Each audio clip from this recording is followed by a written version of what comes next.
Namaskar dosto, good evening and welcome to this special Saturday live webinar. This webinar has been arranged with the help of UNS. UNS is our live webinar awareness partner in this session. So today's discussion will be around IVF or IUI. Whenever you start your treatment, you just thought that let's do quick IUI and yes, I'm pregnant. But at times, just undergoing 2 or 3 cycles of IUI, we just thought that why the thing is not happening, and now doctor is suggesting us IVF. What could be the reason? Is me is the right, or I am the right candidate for this IUI treatment, or is it possible that my doctor have missed something, like it should be IVF in a first go, but doctor wasted my 3 cycles or my 3 months for IUI? Is it really so? Actually, the doctor is the right person to answer this question. And for this, we have very, very senior doctor with us, the doctor with the experience of more than 36 years. So, viewers, let me just call our chief guest, the most senior doctor on the screen, and then we'll start with the conversation with her. Namaskar, doctor. Welcome to Fertility. Namaskar. How are you? I'm good. Thank you, doctor. So, viewers, today we have very senior doctor with us from Chennai. She's Dr. Professor S. Samundi Sankari, and she has more than 36 years of experience in this field. I think this is a huge, huge number. She's a gynec, she's IVF specialist at Srushti Fertility Center and Women's Hospital, Chennai. So I think our Chennai people, the people living in, around, wherever they can just consult doctor and take the advantage of her experience, her knowledge, and gain the momentum in your fertility treatment. And with the doctor, we are going to talk about whether it is IVF or IUI, what is exactly important for you.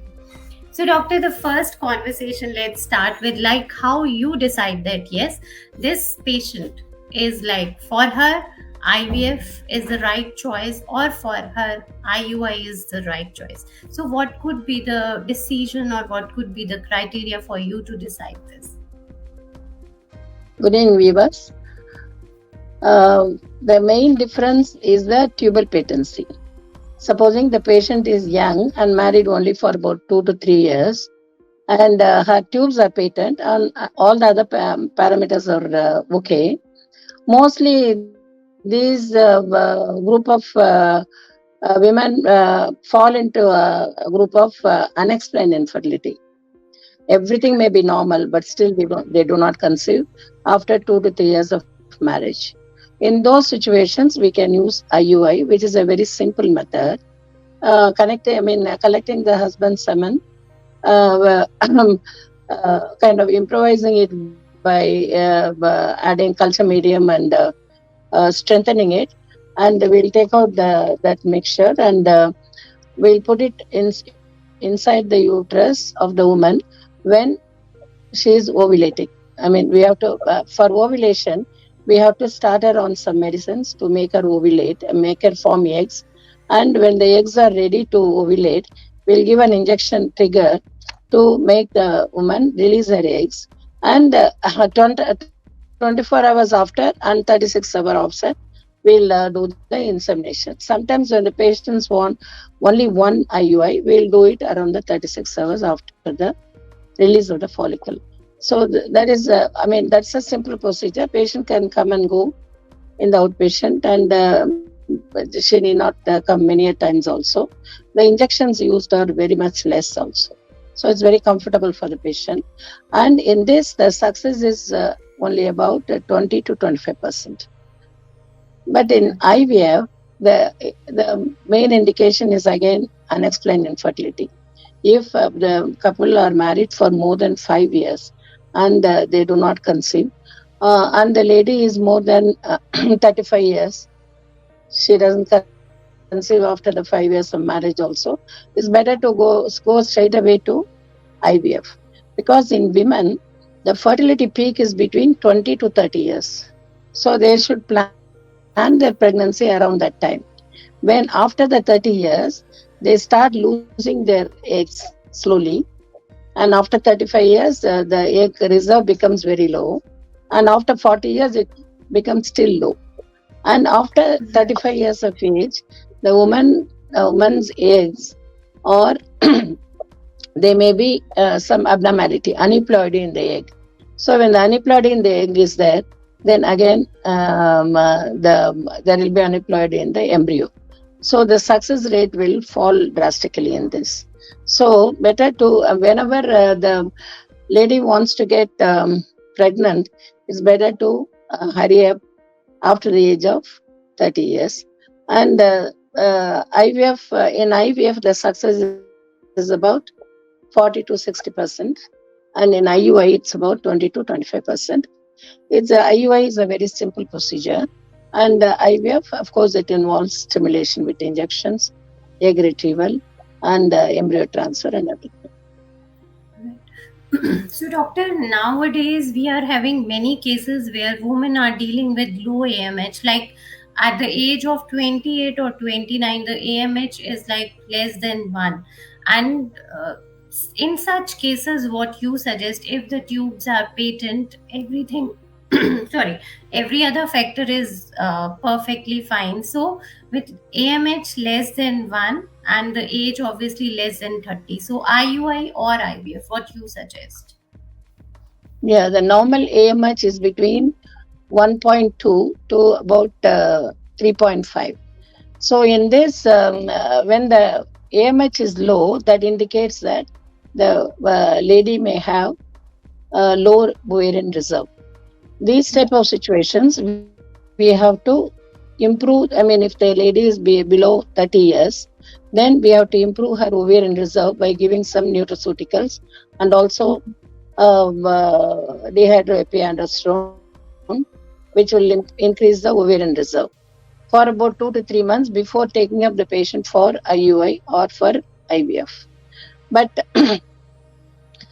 um, normally the ovarian reserve doesn't fall so drastically when the woman is 30 years. After 30 years only, the AMH normally falls drastically. And the AMH is a very good indicator of the lady's ovarian reserve. And also, we have to correlate with the antral follicle count. Both put together only, we can have a good opinion whether the lady has a good number of eggs or she has a low ovarian reserve. Right. So when the So, low ovarian doctor, reserve is there, pardon me, right. Yeah, please continue.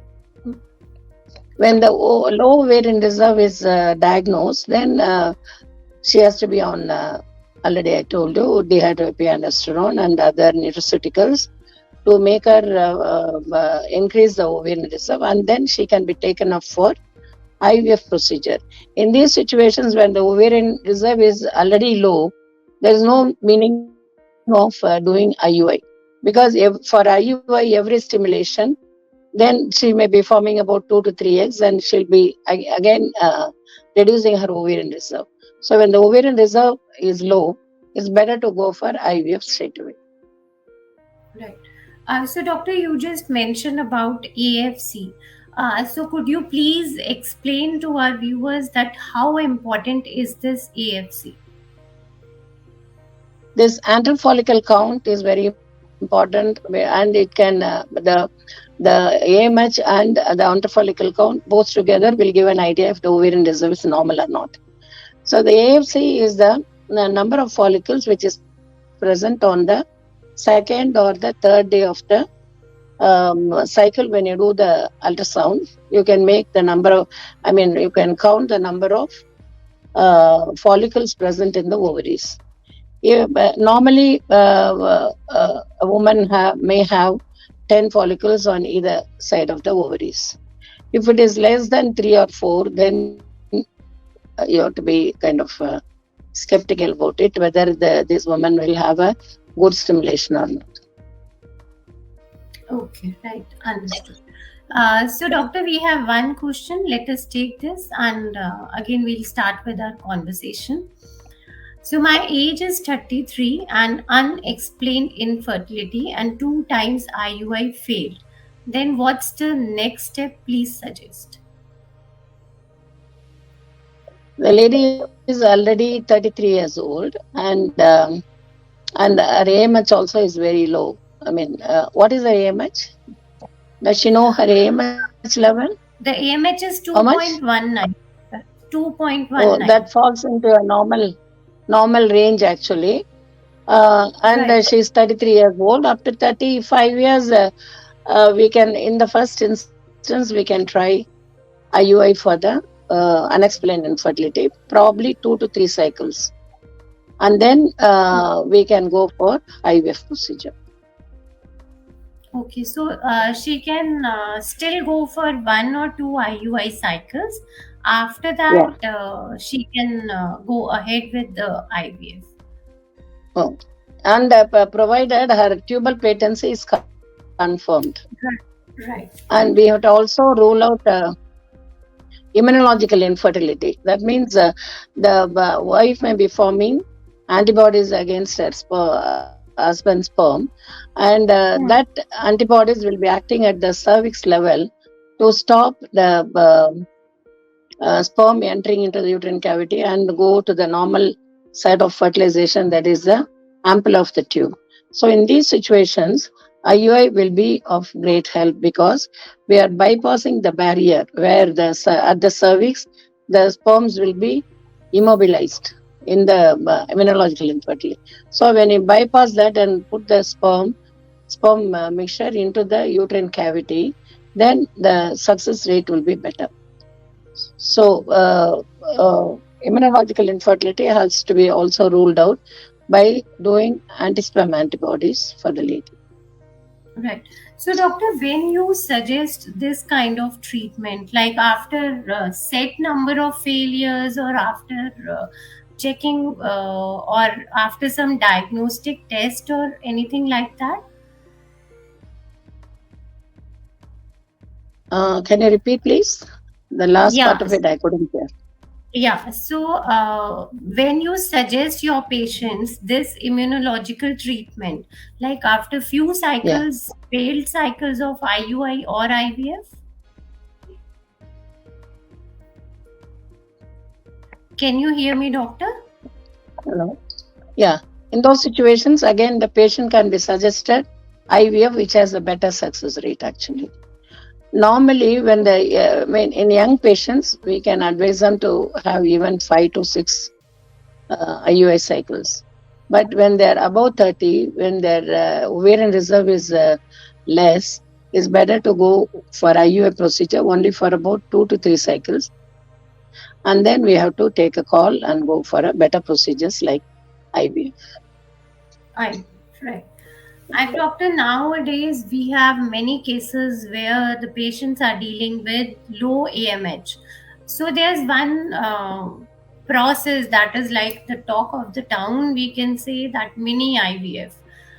So what exactly is this, and who all are the right candidates for this kind of treatment?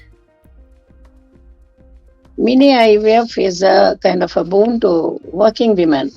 Actually, those who cannot spend much time coming to the clinic every day for the follicular monitoring, every day for the injection, and they do not have sufficient bank balance to kind of undergo the regular procedure. And also, if the husband's sperm is of a low quality, in those Hmm. situations, this mini IVF will be of very great help because in this the stimulation is less. The lady can come for the stimulation only from the 6th day of the cycle and less injections. And of course, in this, the main difference is in stimulated cycle of IVF, the eggs are, exposed to the gonadotrophins right from the beginning. In mini IVF, normally we do not give any gonadotrophins up to the 6th day, and the eggs are naturally selected eggs, and they'll have a better success rate. And the cost also is very less. Those who cannot afford to spend for a regular cycle can definitely benefit by this mini IVF. Uh, so, doctor, when the patient is undergoing mini IVF, and obviously they must be having one or two follicles or eggs only. So, what you suggest to those is the transfer is frozen one, or in mini IVF the transfer is fresh transfer. Normally, in many IVF, we normally do fresh transfer only, because again, freezing the embryos will add to the cost of the procedure. That is one thing. Secondly, in mini IVF, in our experience, we have seen that normally women develop more than 5 to 10 eggs also at times. We have had triplets also in the uh, mini IVF procedures, but Oh, great. normally we get about 5 to 6 eggs, and that's good enough for the transfer in the same cycle. And if the rest is there, we can freeze it and keep it for the next. Okay, so this is the most affordable thing, and if you don't have extra time or you just don't want to take extra hormones, then obviously mini IVF is a go ahead for you. Yes. The Uh, success compared to the regular IVF and this, the success is almost the same. In regular IVF, it's anything between um, it's anything between 40 to 60%. In many IVF, also the success is between 40 to 45%. okay, so we can say that yes, you can opt for this. So, doctor, Yes, we have definitely. another question with us. So, this is estradiol is 65 on the second day of periods. Follicles were 12, but one follicle was 9 in size, two follicles were 6 3 and five follicles are there. They cancelled procedure for this month. They told me to come again next month on second day of periods. The AMH is 0.78. How many follicles she had? 10 follicles. Yeah, no. She said the follicles were 12, but one follicle Mm, was 9 in size, and two were 6 and others were really of very less size. I see. I think they can be And taken up in such cases for the stimulation. the AMH is on Provided the lower side, doctor. The AMH is 7, yeah, 0.78. yes. But her AMH and the antifollicle count doesn't go well together. Her AMH was only 0.7, but her antifollicle count is more than 10. Right. So they don't go together much. But the follicular size, if it in the second day itself, if it is more than 7 or 9 then the estrogen effect on the follicle is more. So in those cases, it's better to cancel and then take them off in the next case, next one. Okay. So doctor cancelled just because of the unexpected follicle side. It should be less than this. Yes. Normally, on the second day of the cycle, when you do the AFC count, the follicles should be of the same size. They should Hmm. not be irregular. I mean, irregular and the one is very big and one is very small. It should not be like that. All of them Hmm. should almost correlate to the same size, and there should not be any cyst also. And AMH, if it is low, it's better to cancel if there is a cyst. Okay, right. So many factors depends on the progress or advancement of your IVF cycle or the cancellation of IVF cycles. Yeah. So, doctor, usually when as a doctor you deal with low AMH cases, the treatment protocol is different, and when you deal with high AMH cases, the protocol is different. But for you, like low AMH cases or high AMH cases, if in case we categorize, so how you treat them differently? Actually, when the AMH is little low, it's better to start them on a higher dose. Okay. And if the follicle, many are there, I mean, you have to rule out polycystic ovaries. If many are there, then you have to expect ovarian hyperstimulation syndrome at a later date. So in those cases also, the number of injections should be reduced. The dosage should be reduced actually. But in cases where the AMH is low, it's better to start with a higher dose. Okay. But we have had experience that whatever dose is given, if the AMH is too low, they will not develop good number of follicles. Right. But normally the textbook says that, studies say that when the AMH is low, you have to start with a higher dose. Okay. Right. So, doctor, in such cases, in low AMH cases, what you suggest, embryo pooling, is it the right thing to do? Yeah, if the patient can afford, it's better to do embryo pooling. And then probably if the patient if her age is more than 40, then after embryo pooling, we can do the PGTA and then transfer the euploid embryo, then the success will be better. Okay. So if you are having low AMH and you are thinking that what next, then as Dr. Ma'am just suggested that in low AMH cases you can opt for embryo pooling, and if you are on the higher side of age, then again genetic screening will help you out in this. So doctor, we have one more uh, question with us, and I'm just reading it out. My age is Yeah. 27 and my husband age 29. AMH is 10. My period cycle is of 34 days. So what kind of treatment you suggest for me? Now, looking at her AMH and the cycles being irregular also, it suggests that she may have polycystic ovaries, bilateral polycystic ovaries.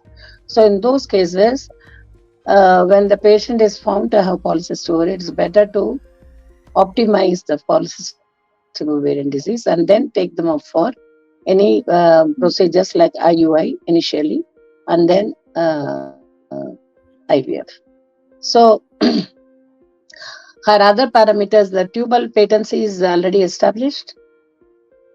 Does she know that Yes. tubes are patent? Any tests are done? Yes, ma'am. Tubes are patent. Tubes are patent. And how long she has been married? 2 years, is it? 3 years. 2 years. 2 years. So, and because she is above 30 years, married for 2 years, and then she has signs of polycystic ovarian disease, it's better to do a diagnostic hysterolaparoscopy. And if the ovaries are too big, we can do a ovarian drilling also during the laparoscopy procedure, and then take them up for stimulation and other procedures like IUI or IVF.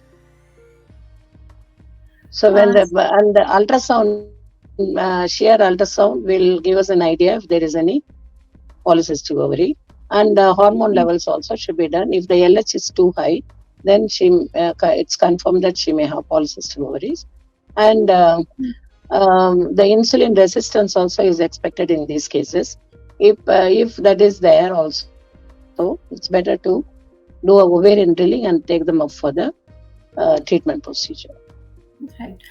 So, doctor, she is again asking that there's some issues with her husband count also. So, her husband count is 20 to 25 million. So, what you suggest whether she should go for IVF or IUI? Tubes are patent. If her husband's count is 25 million, then it's normal only. According to the WHO standards, the count should be 16 million, more than 16 million. The rapid motility more than 30, and the morphology, that is the normal look of the sperms, should be more than 4. So in her husband's case, the count is about 25 million. So depending on the husband's count, she need not go for IVF procedure. She can very well opt for IUI procedure Um, when the tubes are patent. Tubes, yeah, tubes are patent. So, Yeah. as doctor suggested, you can go ahead with IUI, but again, first of all, you need to deal with your AMH levels, as this is a bit higher, on a higher side. Uh, Yeah, so that AMH level, if it is above 4.5 or 5, it clearly shows that the patient has polycystic ovarian disease. So we have to control that and then only take them up for any treatment procedure. right. So, doctor, as usually we just when we do IUI or IVF, in IUI after sperm transfer and in IVF after embryo transfer. So people are really confused that what really to do. Is it really necessary to take full 15 days rest, or is it okay to go for a work and do the daily household things? So, what you suggest? Because this is a very common thing, and everyone is interested in knowing Yeah, this. yes. It's $1 million question again. I mean, there are patients who kind of undergo the embryo transfer and they go very next day or the same day they conceive. And the patients who are afraid to go home and they want to stay in the hospital for 15 days, they may not conceive. So you don't know where is the point of success in this. But normally, when the embryo is transferred, it takes about 5 days to get implanted. Okay. So when the patient takes rest for about 5 days, the implantation will be better. So normally if they want to stay in the hospital, we normally ask them to stay for about 5 days and then go. And they should not undergo any kind of strenuous work. Should not do. They should not sit on the floor, lift any weight, and traveling should be avoided. Within the house, they can move about and all that. So all this we'll advise them and send them. So, as doctor suggested, 5 days is enough for you to take your life easy. But again, don't stress yourself. Don't do extra work. Don't push towards yourself towards the extra thing. We can suggest this. And doctor, there's many cases where we have this ectopic pregnancy issues. So, what you suggest that after ectopic pregnancy, how long the patient or the lady should wait, and after how much wait period she can start with her conception program again? Normally, after the ectopic pregnancy, it depends upon uh, what is the route of treatment. Supposing it is a laparoscopic removal of the ectopic, the tube, and then she can wait for about 3 months and 3 to 6 months and then plan about her next pregnancy. If it is a medical treatment, like sometimes we give methotrexate injection into the ectopic pregnancy sac so that it gets absorbed, and then we follow them up regularly till the beta HCG level comes down to almost zero. So then only then after that they can, because methotrexate and all that is given, we advise them to kind of consider pregnancy only after 6 months. So normally a period of 6 months is normally advised. This is the answer for your question related to ectopic pregnancy. If you have taken any kind of medicines and anything, then obviously 6 months is important for you to wait. Doctor, there are few cases even in IVF also ectopic pregnancies have been seen. So, what is the Yes, percentage of the ectopic pregnancies during IVF treatment? it's almost like about 4 to 5%. ectopic. Normally, it's about 6 to 8%. In IVF also, it can happen because the embryos normally they kind of move by Brownian movement and go into the this one into the ostia and go into the tube. So that can happen, and if many numbers of embryos are transferred, also this can happen. And if it is if the embryo transfer is done very near the ostia, that is the tubal ostia, this can happen also. Okay. So So, doctor, how to detect that? Is it like ectopic pregnancy or the pregnancy, the sac is in uterus when we are undergoing the treatment of IVF? pardon me, I don't follow you. Yeah, if Can you repeat? like if I have done my embryo transfer and I just Mm-hmm. went for my levels, my blood test, and the level is showing 300 something. But Mm-hmm. again, the levels are increasing, but they are not increasing in on the right pace.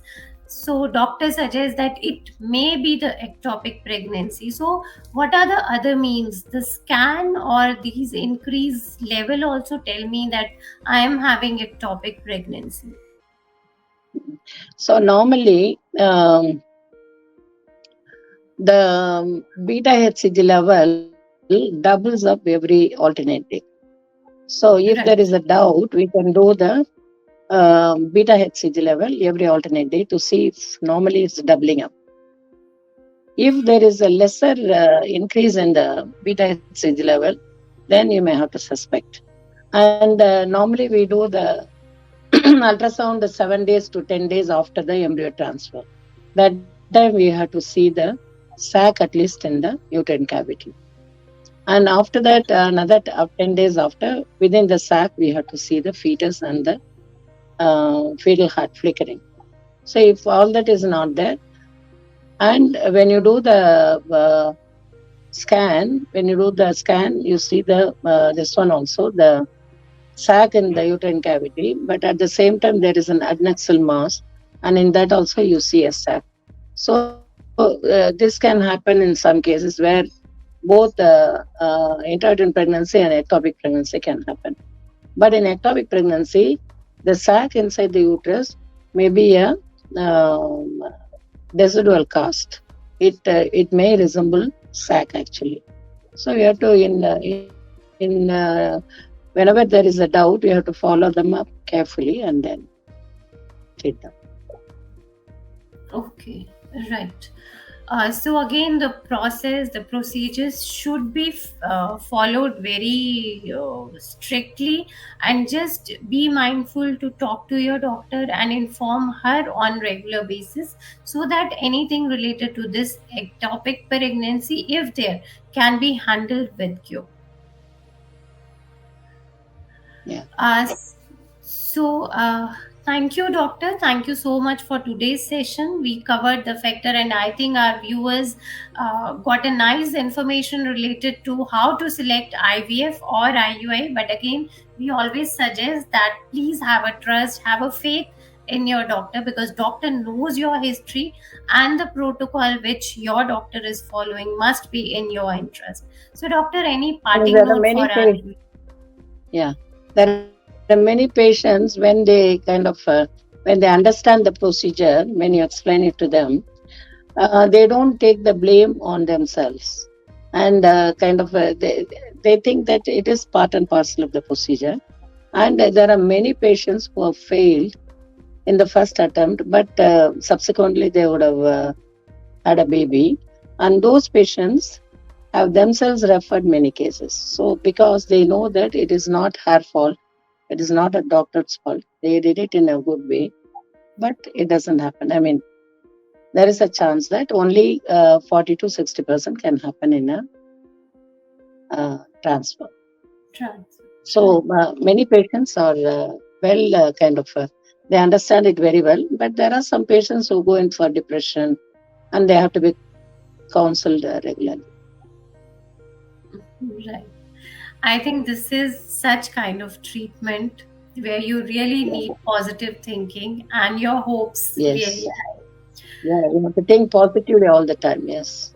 high. Right. And one failure is not the end of the world. We can always do another one, and many patients will conceive with that. Right. So, viewers, the important point over here is just trust your doctor, follow the protocols, do whatever you want, but stay positive. Your doctor is the right person to advise you. We have few queries where patients, where viewers are asking that what exercises or what yogic asanas to do after IUI. So here again, as Dr. Ma'am suggested that take things lightly at least for 5 days. After that, Yeah. you can do. Uh, Alternative therapy helps in the success of the IVF so much. We also have in our hospital, we have yoga sessions, we have acupuncture sessions, we have reflexology sessions. All these will help them to kind of relax in their mind so that the success will be better. So definitely alternative therapy in these situations has a better effect in the success. right. So you can do yoga, alternate therapy as a alternate therapy, but again, we suggest that please don't follow any random YouTube channel for doing this. You should do these exercises with the help of experts because your treatment, Under your the positive results are really important. yeah. So, doctor, what you suggest that yes, we can do the do yoga exercises after transfer and IUI, but again, it should be under the guidance of proper expert. Yeah, normally we advise them to go for acupuncture and yoga before the ET is done. After the ET, normally we ask them to take rest. Take rest, right? Mm. So I think these are very important pointers coming from a very senior doctor. Please, viewers, do watch this session again and take the advantage of each and every important tips where doctor has just mentioned you. So stay tuned to Fertility Dost for next informative session. And thank you, doctor. Thank you so much for Thank joining. you, Purnima. Thank you so much.